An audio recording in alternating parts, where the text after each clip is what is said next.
Love this podcast? Support it and sponsor today. Simply head to ozcastnetwork.com for details.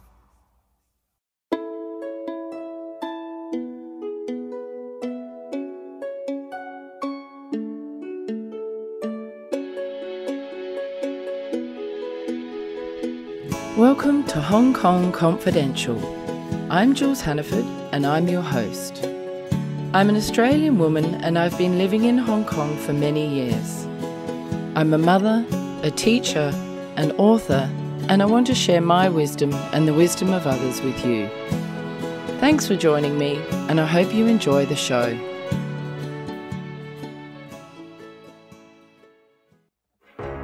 You meet someone online and there's this instant connection. It's amazing how much the two of you just seem to click. They live somewhere far away and there's some plausible reason they can't travel to meet you. They tell you they're in love with you and you feel optimistic for the first time in a long time. They have a successful career, yet somehow they need money from you to solve a short-term problem, always with the promise of paying you back. Time goes on and they need more money more urgently. You've started to see the cracks and begin to wonder whether they've been lying this whole time. All of a sudden it hits you. You've been scammed. Fool Me Twice is the story of my mother, Jules Hannaford, a woman who was drawn into the dangerous world of sweetheart scams. After a trip overseas to meet a stranger, a dangerous altercation in a Manchester hotel room, and thousands of pounds lost for good, she's here to tell her story. Fool Me Twice, a true crime podcast, is available on Apple Podcasts, Ozcast Network, and anywhere you listen to your podcasts. Today I'm here with Angela Kaur Baura. Hi Angela, thank you for joining me today. Hi Jules, thank you for having me. Angela, where are you from and how did you end up in Hong Kong? I was born and raised in the UK, and shortly after I got married, my husband and I decided that we wanted to explore the Asian culture. And so we both found opportunities with our work to move to Hong Kong. That was 14 years ago. It's been an incredible journey. Oh, so you've been here 14 years. That's right, yes. Yeah, it's a great city, isn't it? This is my 20th year. I'm coming up for my 20th anniversary. Oh, wow. Oh, yeah, wow. Isn't that amazing? Yeah, absolutely. Absolutely. So you've seen all the changes and... Yeah, exactly. Yeah. And in some ways it's still very much the same. And then it's changed so much as well. It's very different. Yeah, it's a very dynamic, vibrant city. I'd say that for sure. Yeah. It is. It's just a great place to live. I absolutely love it. Angela, tell me a little bit about Inkspirer. So Inkspirer is a communications consultancy for entrepreneurs and organizations that strive to make a positive difference. I write copy and content, and I provide communication strategy support for large and small businesses that are focused on healthcare, corporate wellness, executive coaching, education, and families. But really, I work with any business that strives to do good, that's built on doing good. My team includes handpicked photographers, web developers, graphic designers, so that we're working together to fulfill clients' creative needs. Are you putting together brochures and websites and just whatever is required from a sort of a public relations point of view or a promotional point of view? Is that right? Yes, so I work on website copy, blogs, newsletters, social media posts. I advise on communication strategy, so that includes media training, helping clients with networking, ensuring that they understand their own brand values and they're communicating those brand values. Lots of different things, but it all comes under the communications umbrella. So you are a communication strategist? I'm a communication strategist and a content writer. So I've combined both. Yes. Oh, fantastic. And as a communication strategist, are you helping a company to build their brand or to market their product or to build personal branding as well within the corporate setting? Yes, I'd say all three of those things. It's really important to know your company's brand values or what you stand for and align your personal brand values with your corporate brand values so they work together. And then knowing how to communicate that with your audience and understanding who your audience is, the language they speak, how you can connect with them, and really being very focused on your audience. So it's a two-way conversation. Yeah, let's talk a little bit more about personal branding. What exactly does that mean if you're branding yourself personally? Personal branding, as professionals, we each have our own story to tell. So those are our skills, our experiences, our personal values, what we stand for, who we are. And increasingly, particularly in the digital environment, a personal brand, it's no longer a nice to have, it's expected. So you really need to show people who you are and what you do and why you do it and who your audience is. So in doing that, you figure out who you are, you determine what you want to be known for, you define your audience, you take inventory of what other people are talking about. So your competitors, for example, because if you want to stand out, you need to know what you're standing out from. And that's all the things that we work on together. And then growing your online presence, for example, and remembering that everything that you say or do is a reflection of who you are and what you stand for. I think that's a really important point. And personal branding is not just about your social media platform. It's about how you present yourself in your day-to-day life and how you appear just out in public or in the workplace or even when you're out relaxing, yeah? Absolutely. It's speaking your values. So you can't say one thing on a social media platform because it's seen to be the right thing to say, or you're following the latest trend, if you like. You've really got to be aligned with your values in every form of communication that goes out there because you genuinely believe in it. If you stand for equality, then everything you say or do should represent those values that you stand for. You don't have these side conversations with somebody, or you speak differently to people within your team, but then you go out there and say, we stand for gender equality. That's not a personal brand. That's making something up, which is not good communications, and it's not aligned with your values. I think that's a great message. So you really have to embody your personal brand. You've got to be true to it, and really it's got to resonate from within. You can't fake it. You can't fake it. You'll be found out if you do try to fake it. And with that, you're constantly learning and evolving. So, there are times where you may say or do something that contradicts what you believe about yourself or who you believe yourself to be. That's okay. We're all learning, we're all growing. And so long as you're open to hearing other people's opinions and recognizing that you've gone beyond what you say is your value, you can educate yourself. We're all educating ourselves, especially in this current climate where more situations are arising and people are more vocal about things that they feel have oppressed them or are holding them back. Yeah, we're lifelong learners, aren't we? Yes. And I think it's really important that we recognize that. And, I wish I knew what I know now when I was in my 20s or my 30s, but, that's not the case. We've got to grow and evolve. But I think it's platforms like this and having conversations like this that can make younger people aware of how important personal branding is. So I think it's a great thing. I actually teach it at school as one of my subjects. Yeah, right. And the students really do love it. They hadn't considered it before, and I think it really gets them to think about their values, what's most important to them at a young age. I wish I'd known that when I was a teenager. I really wish. I'd never even given it any thought. I think that's fantastic that you're giving this education to the youth. And at the same time, we have an opportunity to learn from the youth, from that generation. So we're learning from people who have walked this path, and we're learning from people who are about to walk this path, which is where all that learning comes from, because those diverse experiences and that ability to challenge us as individuals allows us to grow and move forward. Yeah, I love that. That's awesome. Angela, what are some of the main things you need to consider as a digital marketing strategist? First of all, we'll get to a point where we drop the term digital marketing because, especially with the way that the world is going at the moment, everything's been fast-tracked in the digital arena, and it will all become marketing. There's a lot in the digital marketing sphere, and I focus specifically on organic content. So you'll have the paid for digital side, you'll have SEM, for example.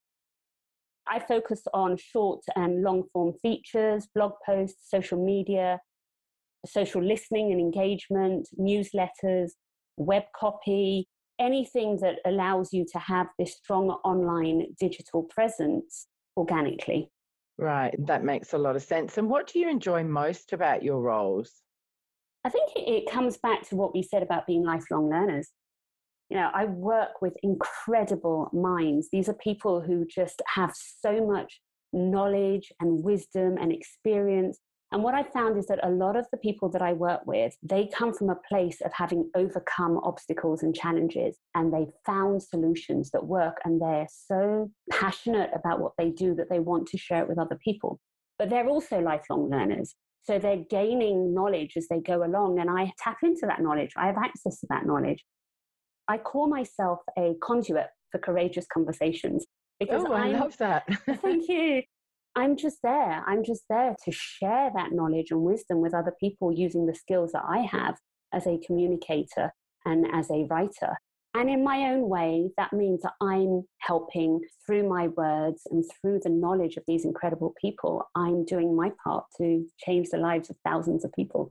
Isn't that nice? And I really feel like I have the same kind of experience when I interview on my podcast. I had no idea when I started how much I would learn and how amazing it would be personally for me to meet all these incredible people who are change makers and innovators and inspirers. And it's just been such a life-changing experience for me personally when I thought that, I was going to be changing the lives of my listeners or people out in the world. But it's worked both ways, which is a really lovely surprise.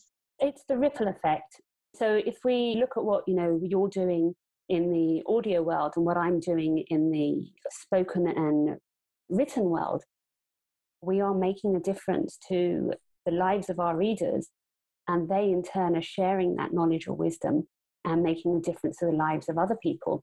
But also their interactions with other people will change because they are evolving as people. They're becoming better versions of themselves, or they're letting go of things that no longer serve them, or they're overcoming challenges, and that impacts their relationships with other people. And so as a result, just from that, an interview with you, for example, or a piece that I've written, for example, goodness knows how many people we've impacted by speaking with an expert. Yeah, and it's a lovely feeling, isn't it, to know that you can be making a difference. And it doesn't really matter whether it's 1 or 100 or 1,000 people. Yeah. If you're changing the life of one person, then that's incredibly humbling. It's really nice. Absolutely. So, Angela, you write for the South China Morning Post regularly. What are some of the topics that you cover? I typically write stories to get people talking about and taking action against inequalities or challenges that are brushed under the carpet.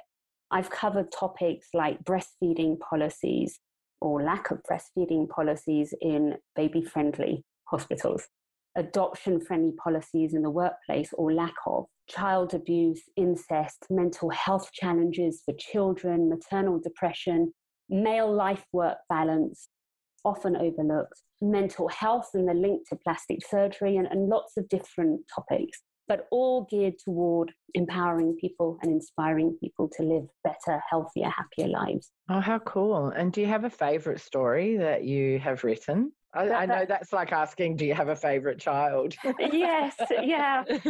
I don't have a favourite story. I think every person I interview, be it in my capacity as a freelance journalist or as a content writer for a brand, they inspire me with their knowledge, their desire to make a difference, and their resilience. So I think any story that allows a survivor to release their story and the hold that it has on them and inspire other people to move forward, that ultimately becomes a favorite for me. And I remember it and it holds something dear to me. Do you know what? That's so interesting. I feel the same. Like I've got so many incredible interviews with amazing people. Like I've done over 150. Oh, wow. But the ones I really love are those survival stories, that have you on the edge of your seat and that you can see how somebody's really evolved and changed and grown from their trauma or their tragedy. And it might also be because I have my own survival story with the scam as well. So maybe I can relate. I don't know. Yeah. And domestic violence as well. Yeah. So. And that going from where you were to where you are today, you're shining a light for other people. I hope so. Huge at what you are. And it's such an important topic to be spoken about because it's $1 billion industry, online dating scams and catfishing. So I really hope that I am helping people to recognise and so that they don't get caught in the same trap that I was. Yes. You have a passion for inspiring change and creating awareness and acceptance, but what are some of the key social issues that are most important to you? What are you really passionate about? You've mentioned a lot of what you cover already. Yeah. But what are the key ones that are meaningful to you? I'd say I'll focus on any social issue that impacts the lives of others. And I am constantly learning. So there are things that I'm not necessarily aware of. And then somebody will come forward, or I'll be out and about and somebody will have a conversation. I think, goodness, I had no idea that this was happening, or this is something that somebody's struggling with and people aren't talking about it. And that's when I'll really get gung-ho and get behind it and think, no, more people need to know about this. I think, discrimination, prejudice, inequality, mental health challenges, family and child welfare, I think is very important to me. Disabilities, outdated policies.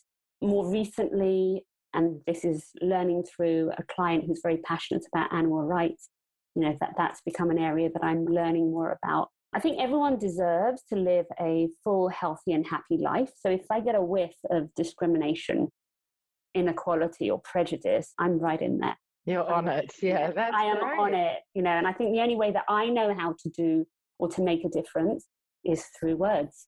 It's what I've always done. It's what I'll always do. And they're so powerful, aren't they? Words are so powerful. Absolutely. Angela, articulate to me why you feel that equality is so important. I was born into the Sikh faith. You'll likely have seen the men that walk around, they're wearing turbans and we keep our hair long, and that's our identity. But the Sikh faith is effectively that from the moment you're born, you're taught that you have a role to speak your truth and to stand up for what you believe in and stand strong against injustice. And the uniform, the turban or the long hair, it's your identity as a reminder to yourself and to others that I'm here, I am here, and I will step up for you. So you don't get to turn your back on injustice. It's drummed into you from the second that you're born. You don't get to turn your back on injustice. So I don't know how to. I can't turn a blind eye, and I won't.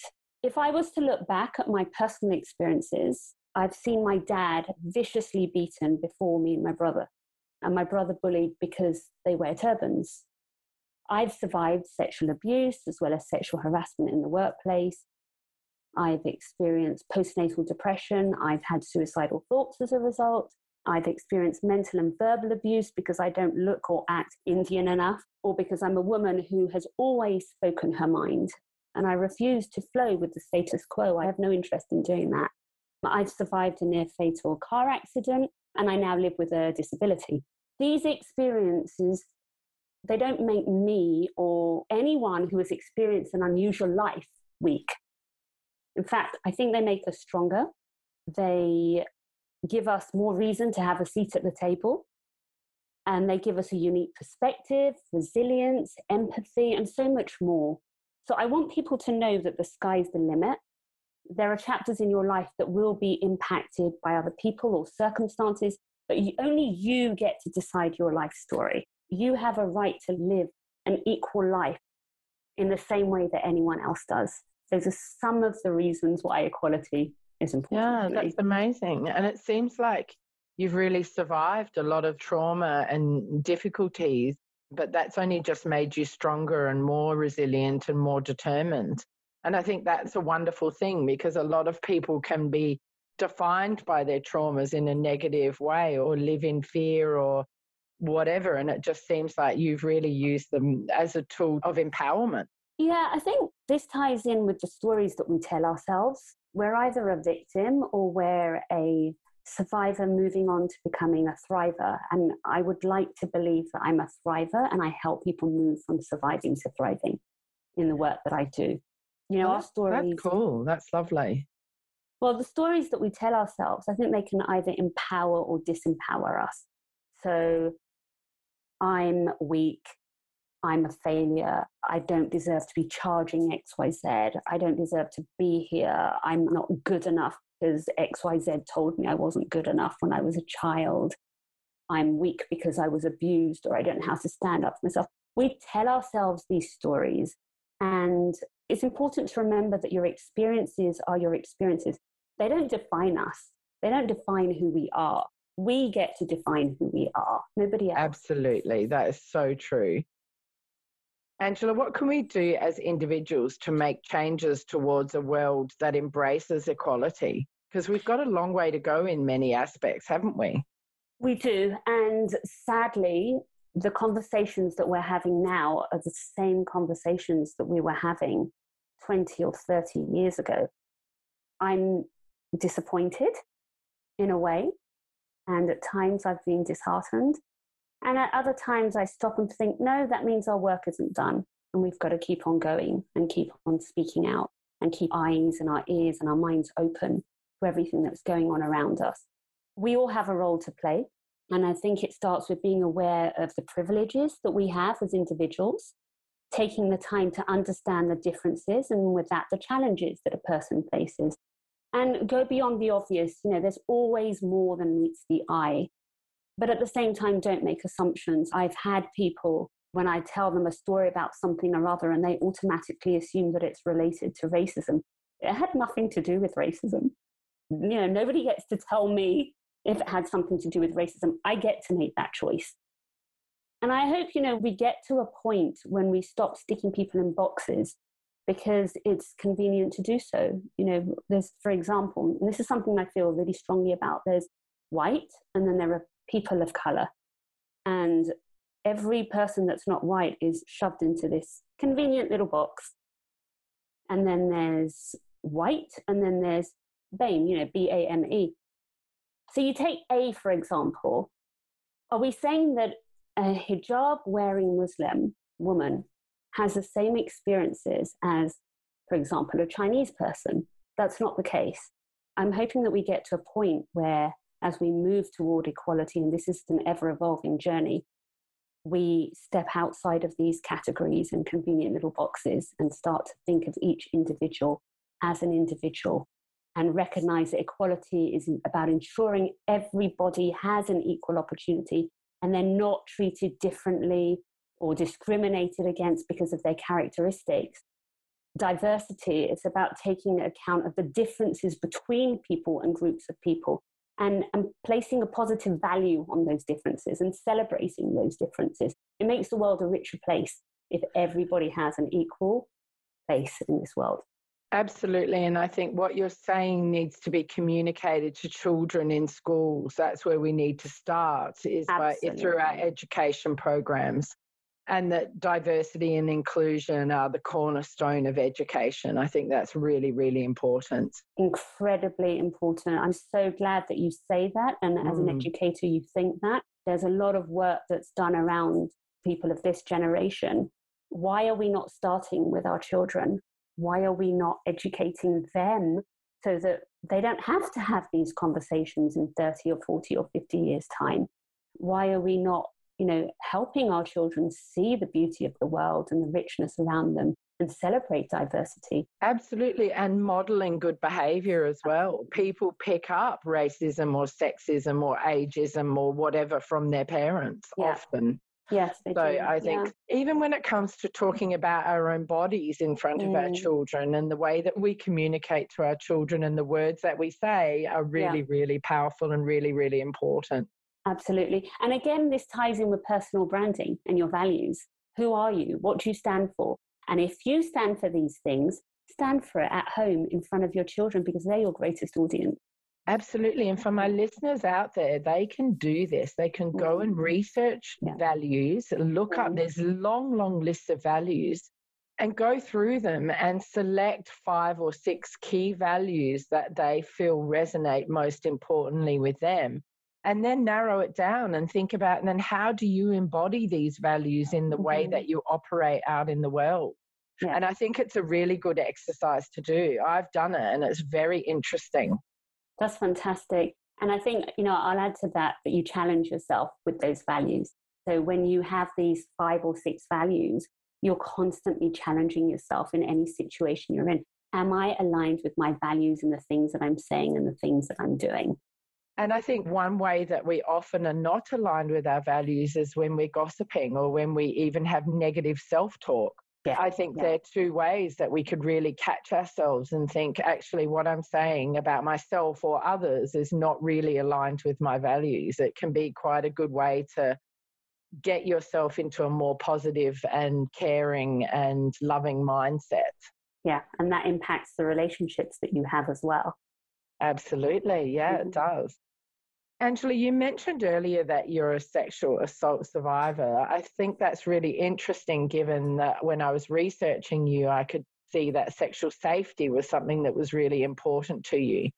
So I'm now assuming that that's coming off the back of your experiences when you're younger. So tell me a bit more about your experience, what sexual safety means, and why it's important. Actually, it would be my personal experiences that have naturally had some impact on my desire to ensure that people are educated about sexual safety. Beyond that, it would actually be the research that I did growing up. I've always been someone that I'm honored in a way that people feel that they can talk to me. And so growing up, people would share. They would share their experiences. They would share what had been going on with them.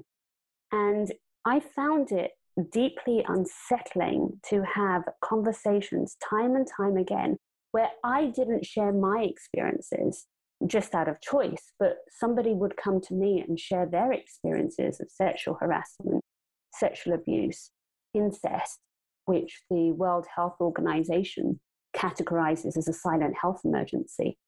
And these were conversations with girls and boys and parents as I was growing up. And I realized that they're brushing this under the carpet, but it's an incredibly important issue that demands attention. So, yes, my experiences have triggered an awareness, but it's actually the conversations that I've had with other people and what I've seen sexual abuse, the impact that it's had on other people and how it's held them back or how it's hurt them because they've not been able to release their trauma or deal with their trauma. And a lot of them are still very quiet about it. That's what's ignited my desire to educate people, to work with people who are educators to get the word out there. And also the prevalence, it's just so common. And I think when you start having these conversations, you begin to realize how common it is. It's incredibly common. And the problem is that it's shrouded in stigma and secrecy. I think the Me Too campaign has helped, or the Me Too movement has helped to give people a voice and a feeling that they're not alone. It's drawn much needed attention to the fact that too many girls and women experience sexual violence. Because I'm somebody that always wants to dig that little bit deeper into stories that aren't being told, I really wish that men had more of an outlet and boys had more of an outlet to speak about their experiences, because sexual violence isn't something that just impacts girls. There are a lot of men out there, a lot of boys out there who are at risk too, but they don't have a voice, or their voice is suppressed. Why do you think that is? Why do you think it's not easier, but it's more common for women to speak up about sexual violence, whereas men perhaps feel more shame or want to hide it more? I'm not sure why. Do you know why? I think traditionally men are not given that opportunity to speak or to show their feelings or emotions. So there's that boys don't cry mentality. And that hasn't gone away. Even when I was to look, and I'm going to go out on a limb here, but even if I was to look at some of the conversations that take place at the moment, there are people who will talk about sexual violence against girls and women, and they talk about what men need to do to step up. And I honor those conversations, and I'm grateful for those conversations. But even those people with their broad thinking and their intelligence, I want to hear them talk about how we can protect boys too. I want to hear that, and I'm not hearing it enough. And I've actively tried to connect with people, because I have these conversations on a regular basis with men who have come forward and shared with me that they've had these experiences. I am aware of boys as I was growing up. I'm aware of multiple boys actually who have been victims of sexual violence, typically from family members who are not speaking up. And I would love for them to have an outlet. I think this in part contributes to the fact that, the suicide rate is so high amongst men. Interesting, yeah. Yeah. I think it leads to, increased crime, increased violence. You have all these suppressed emotions and things that you can't talk about. And addictions as well. Addictions, that's right. Yeah. And you've got to lash out. You end up lashing out. If they had an outlet, it would make all the difference, I think. So men are less likely to report incidences of sexual harassment or abuse or rape, but that doesn't mean it doesn't happen. And the World Health Organization said that 1 in 5 women and 1 in 13 women have been sexually abused as a child. Well, these figures, they're just the tip of the iceberg. Yes, because so often underreported. So how can they actually know? Yeah. Yeah, exactly. Yeah. Well, hopefully conversations like this will encourage people to seek help or speak up. You're not alone and there are people out there who can support you. And I think it's important that you reach out to, whether it's a counsellor, your GP, or a Lifeline, or the Samaritans in Hong Kong. There are ways that you can get support. So I think that that's really important, that we remind people that while we're having this conversation. Yeah. Absolutely. Angela, you write real stories that inspire positive action. Can you share one of these stories with me, a story that you've perhaps written where you've seen people making a change or taking some kind of action? So a few years ago, I actually wrote a story about an incest survivor. And this included her thoughts and those of multiple experts on what parents can do to teach their children about sexual safety. And then a little while later, I was at a children's birthday party and a teacher approached me, asked me if I was Angela Baura, and said that she'd read this article and she'd shared it with the other teachers at her school so they could all be more aware and look out for the children in their classrooms. Oh, that's great. That really meant so much to me, to know that she wanted to make a difference and she wanted to be more aware. And this story had got her thinking. And then more recently, a couple of women came forward and they reached out to me through friends and actually through some clients to say that one of my stories had made them realize that they're not alone. And it had actually inspired them to seek counselling so that they could move forward in the way that somebody I'd written about had moved forward. Oh, isn't that wonderful? See, that's so rewarding, isn't it? That must be one of the most rewarding parts of your job. Oh, absolutely. Yeah, that's fantastic. That's such a lovely story, both of them.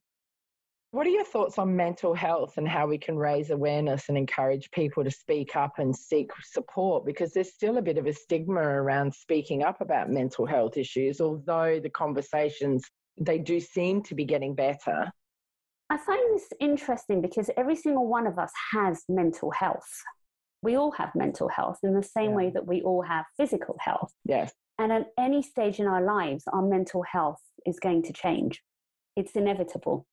So we go from being able to cope with life's challenges and bouncing back and contributing to society, at home, at work, and in our daily lives. And then there comes a point, and particularly now in this COVID-19 pandemic situation, where we start to withdraw, we feel overwhelmed, we struggle to make it through the day. Stress, anxiety, depression, burnout, it's all on the rise. And if we look at the figures in Hong Kong, it's incredible the amount of people that are struggling. I don't get this stigma. I don't get why it's something that we can't talk about when every single one of us has, is, or will experience a mental health challenge in the same way that every single one of us has, is, and will experience a physical health challenge. It's inevitable. Yeah, I think that's a great way to put it. Like, we'd happily go and chat to somebody about our broken arm if we'd fallen over and injured ourselves. But why do we feel embarrassed or ashamed to talk about feeling anxious, especially during times like this, where it would be unusual not to feel anxious when you're in social distancing, maybe you're alone, that kind of thing. It's more common than we realize. And the more we can have conversations about it, the more we normalize it and make it easier for people to seek support, because sometimes just talking about something with a friend can make you feel better. Oh, it makes all the difference. It can make all the difference. When you talk about it yourself, you're giving somebody else an outlet to talk about how they're feeling too. If you get to a point where you go beyond feeling like speaking to a friend is enough, then obviously you reach out for further support. But as friends or as allies, we can also help people and say, I feel that I wonder if you're at the point where maybe it would be beneficial to speak with someone. And if that person is at a place where they're so exhausted and they're so overwhelmed that they can't seek that support themselves, offer. Yeah. Would it be okay if I connected you with somebody, or would it be okay if I shared some details? How does that feel to you? Would that be okay? Yeah, look, I think that's great. And I've experienced some anxiety myself recently, and talking to people and talking to my friends has really made me feel better, and it's really helped. But I've done other things to help myself as well, like doing yoga and doing some meditation and trying to improve my diet and doing some swimming and things like that. So you can really take actions. But I think what's important is if you try all of these things and you're not feeling better and it's debilitating you in some way, then that's a real sign that it's time to seek professional help. There's no shame in that. It's a really wise thing to do because you'll feel better. Absolutely. And what are your thoughts on the stories that we tell ourselves and how they influence our choices in life and our behaviours? I touched on this before, in that our stories empower or disempower us. You know, again, it's the I'm not good enough, I'm a failure, I shouldn't be charging this, I'm weak. All these kind of stories, you know, some of these messages come from our parents, they come from other people in our life, they come from painful experiences. And as I mentioned before, you know, experiences are experiences. They're not who we are. We get to decide who we are. And we need to be aware of these limiting beliefs and push past them. Again, I think this is where our social network can make a difference. I sometimes speak with people and I hear them saying things multiple times, and I think there's something there. There's something that makes that person feel that he or she isn't good enough. She keeps apologizing to me, for example, or she thinks that I'm going to be cross about something, but she's doing this quite a few times. Maybe I can step up and say, it's okay. You know, we're fine. Is there a reason that you feel that I'd be cross? Or is there a reason that you feel the need to apologize? We're fine. We're okay. And help them past those limiting beliefs. I think also because of the stories that we tell ourselves, we then make up stories about others. And throughout my years of working with teams on their internal communications, you know, I will step in to clear up misunderstandings and conflicts that arise because one person says something and the other has this internal story going on and so misinterprets what that person has said, and that leads to conflict. And that's when you can kind of ask for clarification, or communication's really important. Yeah. If you're wondering if you're getting the wrong message, ask somebody. Yes. I learned a big lesson where I had to find my voice and be able to challenge people or question them or just let them know how what they were doing was impacting me. I actually was surprised to find that when I did say, actually, when you do this, I feel this way and I would like, so using I statements. Yes, active listening. That people are actually really very positive and they're very open to hearing these things, and they're not angry or upset, and it doesn't have to impact friendships. It can actually strengthen them. And That's something that I've really only learnt in the last few years. Yeah, I think that's really important to do. And also to, again, challenge yourself, your own thinking, your own stories. So if you reacting to something that somebody has said, take a step back and think, is this an insecurity I have? And what they've said has fed into that insecurity. Was that their intended meaning? And often when we allow ourselves the space to reflect or even share with somebody else, discuss it with somebody else and say, and that's not gossiping, this is what I took from this. Do you think that's what this person meant? Or is this what I'm taking from it and it's not actually their intention? Absolutely. I've just had a situation recently where my friends were able to literally say to me, stop being so dramatic. You are making a bigger issue out of this than you need to. And it was good to just have that reality check. It's like, calm down. Stop it. Stop the drama. Don't imagine the worst when the worst hasn't happened.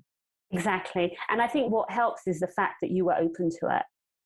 You didn't shut it down and think, oh, my friends they're being mean, and then create that drama out of it. It's actually, I'm open to what they have to share and I want to learn from it and grow from that.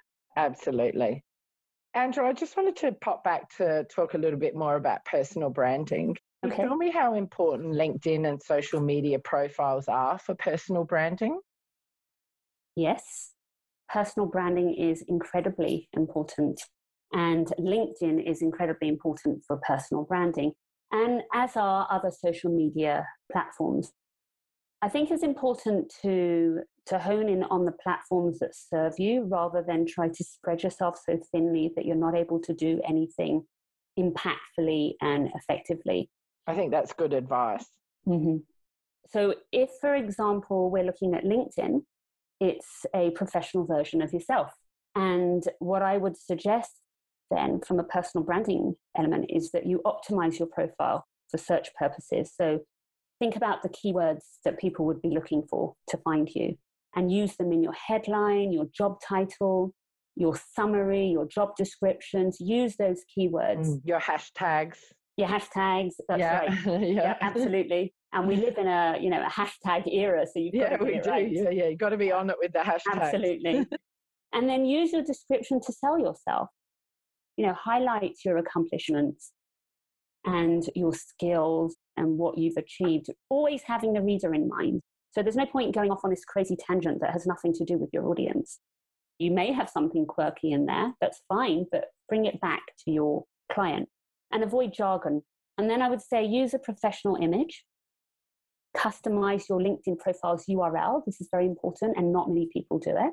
Write articles for LinkedIn to position yourself as someone who knows what they're talking about. Choose your skills strategically. So I think there's about 50 skills that you can choose for. Don't go with every single skill. Go for what you want to be known for. And engage meaningfully. It's a social platform, so be social.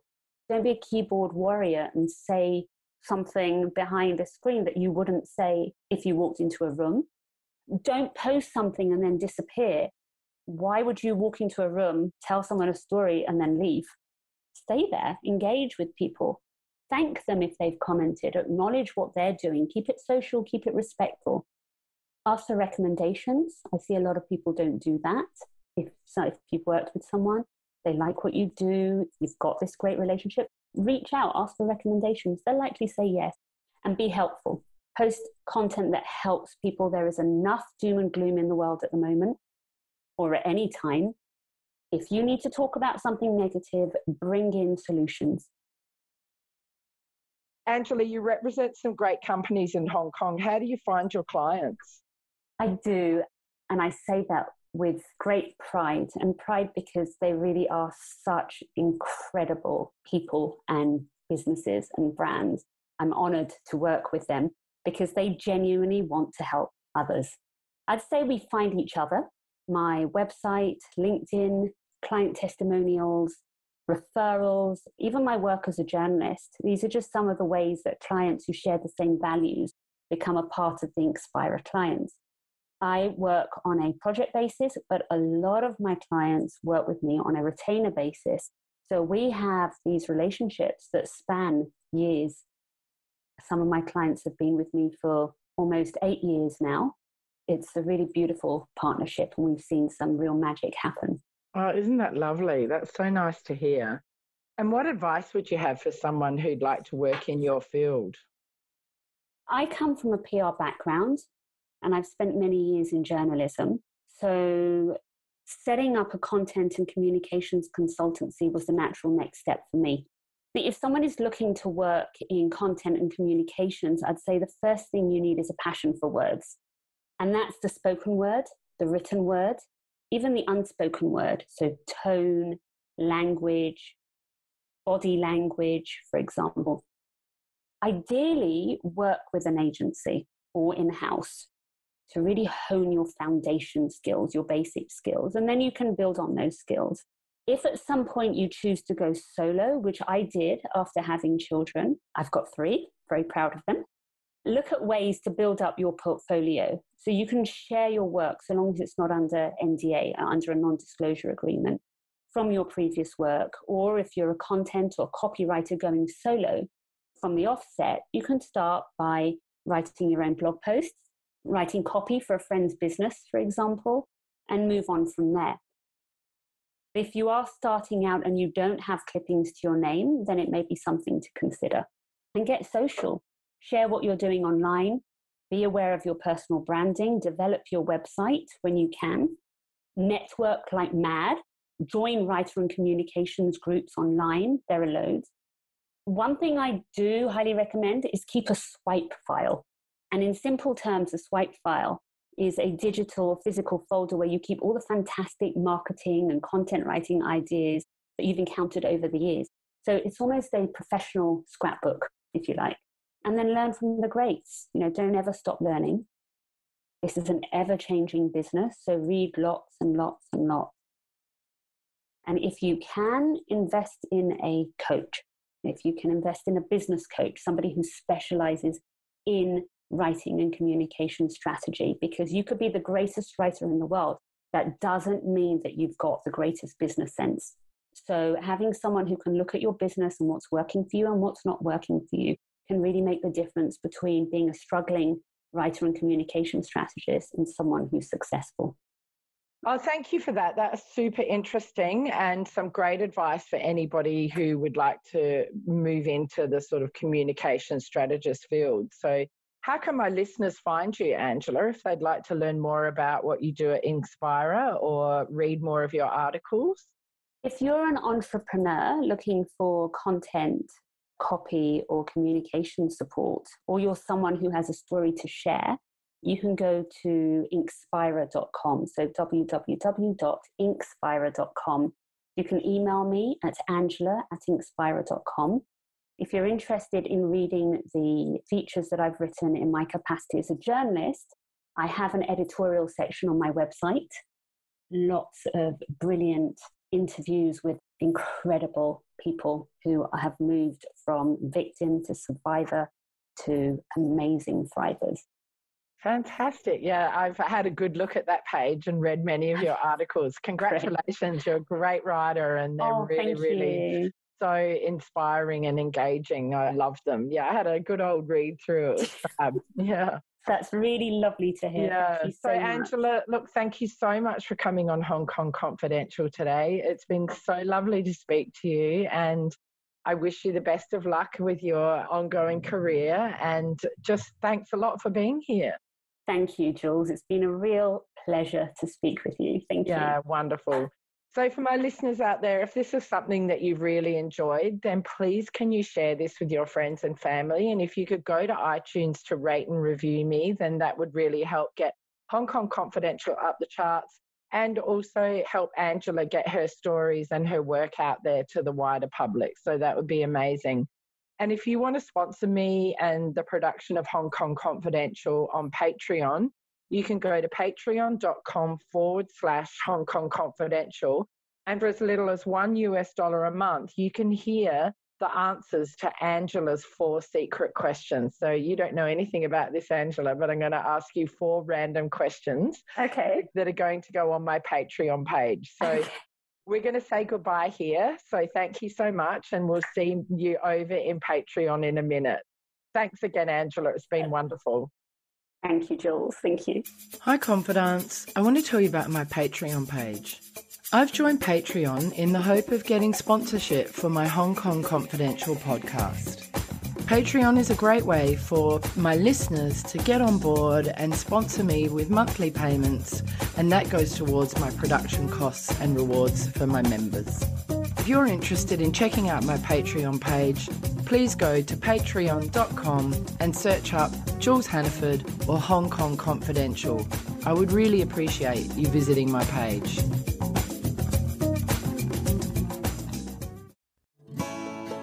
So that brings us to the end of another Hong Kong Confidential podcast. I'm Jules Hannaford. Thanks for joining me, and I hope you'll be with me again next week.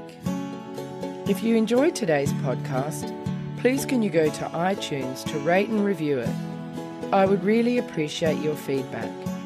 You can email me at jules@hongkongconfidential.net, and you can find me on Facebook and Instagram at Hong Kong Confidential.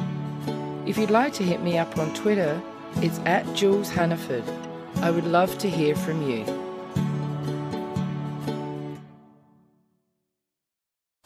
Love this podcast? Support it and sponsor today. Simply head to AuscastNetwork.com for details.